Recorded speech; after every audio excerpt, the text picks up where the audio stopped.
আসসালামু আলাইকুম প্রিয় বন্ধুগণ। আপনারা নিশ্চয়ই জানেন যে চীনের সামরিক আধুনিকায়নে এক নতুন অভিযাত্রা শুরু করেছে।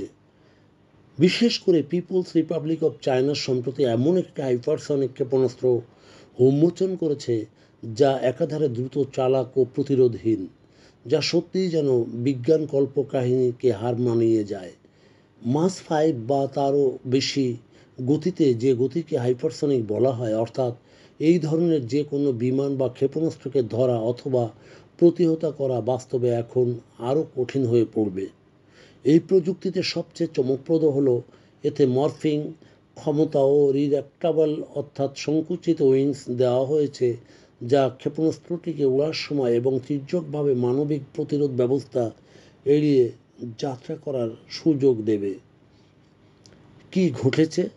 চীনের এক গবেষণা দল national university of defence technology NUDT এর নেতৃত্বে এমন একটি হাইপারসনিক ক্রুজ ক্ষেপণাস্ত্রের খসড়া গবেষণা করেছে যেখানে রিট্রাক্টেবল উইংস রয়েছে। এই উইংস সংকুচিত অবস্থায় থাকলে দ্রাঘিমা বোধ কম হয় এবং দ্রুত গতিতে যাত্রা সম্ভব হয়, এবং উইংস প্রসারিত হলে উড়ান ক্ষমতা অনেক বেশি বাড়ে। এছাড়াও চীন দীর্ঘদিন ধরে হাইপারসনিক যানবাহনের জন্য অত্যাধুনিক তাপরোধক উপাদান ও সেলেটেলের যোগাযোগ প্রযুক্তি তৈরি করেছে, যা ক্ষেপণাস্ত্রকে পাইলট বা রুটিন নির্ভর না দিয়ে প্রতিরক্ষা ব্যবস্থা ফাঁকি দিয়ে চলার সক্ষমতা দিচ্ছে। চীনের উদ্দেশ্য প্রভাব কি? চীনের এই পদক্ষেপ দুটি দিক থেকে গুরুত্বপূর্ণ। প্রথমত, সামরিক ক্ষমতায় চীন দ্রুত এগিয়ে যাচ্ছে, আবার হাইপারসনিক প্রযুক্তিতেও যাত্রা কেবল শুরু নয়, বরং ক্রমবর্ধমান প্রতিযোগিতায় এগিয়ে রয়েছে। দ্বিতীয়ত, এই ধরনের অস্ত্র বা পাল্লায় যুক্তরাষ্ট্র সহ পশ্চিমা দেশগুলো প্রতিরক্ষা ব্যবস্থা খাতে দ্রুত অবসোলেটেড বা অপ্রচলিত হয়ে পড়তে পারে। যে বা সেই ভাবনার ইতিমধ্যে উড়ন্ত আলোচনা শুরু হয়েছে। যুক্তরাষ্ট্রের জন্য চিন্তার বিষয় কি? হ্যাঁ, অবশ্যই। এই ধরনের প্রযুক্তি, যেমন দ্রুত গতিতে চলা, আকস্মিক বাদ দেওয়া, নির্ধারিত রুট থেকে সরে যাওয়া, আর এটি বর্তমান ক্ষেপণাস্ত্র প্রতিরক্ষার সীমারেখা ছুঁতে পারে।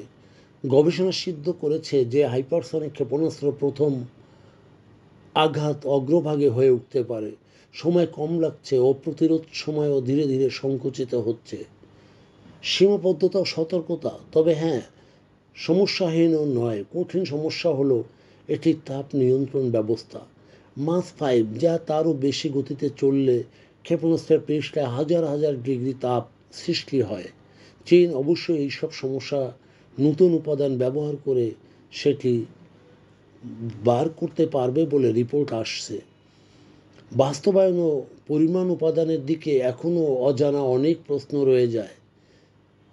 চীন আজ যে সেপসিপ্টার বা মরফিং ধরনের হাইপারসনিক ক্ষেপণাস্ত্র দেখাচ্ছে তা শুধু একটি প্রযুক্তিগত প্রদর্শনী নয়, এটি গোটা আন্তর্জাতিক সামরিক ভারসাম্যকে প্রশ্নবিদ্ধ করছে। যুক্তরাষ্ট্র সহ অন্যান্য প্রতিদ্বন্দ্বী দেশদের এখন শুধু রসায়ন বা প্রকৌশলই নয়, নতুন প্রতিরক্ষা চিন্তার ও ভাবনার কৌশল তৈরি করতে হবে। এই নতুন পর্বে চীন হাইলাইট হওয়া বাদেই এটি হয়তো পারছে না, হয়তো বিশ্বকে নতুনভাবে ভাবতে বাধ্য করবে। চীন কিভাবে প্রতিরক্ষা করবে, কিভাবে সমবায় করবেন, বা কোথা থেকে এগিয়ে থাকবেন, এটি এখন চীনকে সামনে রেখে সবারই প্রশ্ন। প্রিয় বন্ধুগণ, যদি আমাদের এই তথ্য গল্প আপনার ভালো লাগে তাহলে লাইক এবং শেয়ার দিন, এবং আজ আমাদের সঙ্গে থাকার জন্যে ধন্যবাদ। আমাদের ফলো দিন এবং সাবস্ক্রাইব করুন।